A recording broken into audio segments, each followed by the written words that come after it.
আজকে আমি আপনাদের সাথে ওভেনে বারবিকিউ করে দেখাবো। ফুল প্রসেস দেখতে ভিডিওটা ফলো করতে হবে। তো এখানে টমেটো, কাঁচামরিচ, পেঁয়াজ, ধনিয়া পাতা, আদা রসুন, টক দই এবং হচ্ছে হলুদ গুঁড়ো, মরিচ গুঁড়ো, লবণ, তারপর হচ্ছে জিরা গুঁড়ো, ধনিয়া গুঁড়ো আর গরম মশলা, এগুলো হচ্ছে আপনি আপনার পরিমাণ মতো দিয়ে নেবেন। আমি যেহেতু হচ্ছে এখানে 2 পিসকে 3 পিস করে নিয়েছি, মানে বুকের পিস একটা আর হচ্ছে মুরগির রানের পিস একটা, অর্ধেক নিয়েছি মুরগি। সো আমি ওই পরিমাণে ইউজ করতেছি।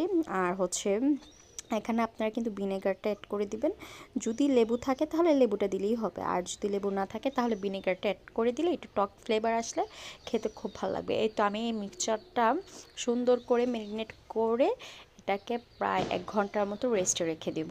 তো যেহেতু হচ্ছে এখন শীতকাল, তার রেস্টে আমি বেশিক্ষণ রাখবো না, তার জন্য এটা ফ্রিজে রাখলাম না। না হলে আপনি নর্মালি রেখে কিছুক্ষণ ম্যারিনেট করে নিতে পারেন। তো কালারটা দেখতে পাচ্ছেন খুবই সুন্দর এসেছে। আর এটা যখন বারবিকিউ করব মাশাআল্লাহ আরও দেখতে খুবই কিউট লাগবে।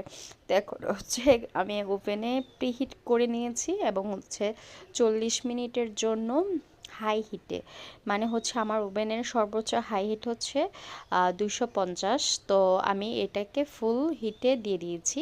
আর হচ্ছে আমি চুলাতে তাওয়াতে হচ্ছে পরোটা সেঁকে নিচ্ছি। আমার এটা ওভেনে অলরেডি হয়ে গিয়েছে 50 মিনিটে। আর আমি যে সসটা তৈরি করেছি সেটা হচ্ছে আমার বারবিকিউ করার পরে যে এক্সট্রা মশলাটা ছিল সেটাকে আমি চুলায় তেল দিয়ে একটু জাল করে নিয়েছি। আর একটা ভালো একটা গ্রেভি এসেছে যেটা দিয়ে এই বারবিকিউটা খেতে অসাধারণ। আপনার আর কোনো সসই লাগবে না। আর আমি সাথে টমেটো দিয়ে সালাদ কেটে নিয়েছি, টমেটো, শসা, পেঁয়াজ দিয়ে। তো এখানে দেখতেই পারতেছেন মাংসটা কত সফট, একটু হালকা হাতে টান দেওয়ার সাথে সাথেই চলে আসছে। আর ওই যে যে গ্রেভিটা বানিয়েছি সেটা দিয়ে এটা খেতে কী যে দারুণ হয়েছে। তো এই তো এভাবে আমরা হচ্ছে 31st নাইটের বারবিকিউ ওভেনে করে খেয়ে নিলাম। তো কেমন লাগলো ভিডিওটা অবশ্যই জানাবেন। সবাই ভালো থাকবেন। আল্লাহ হাফিজ।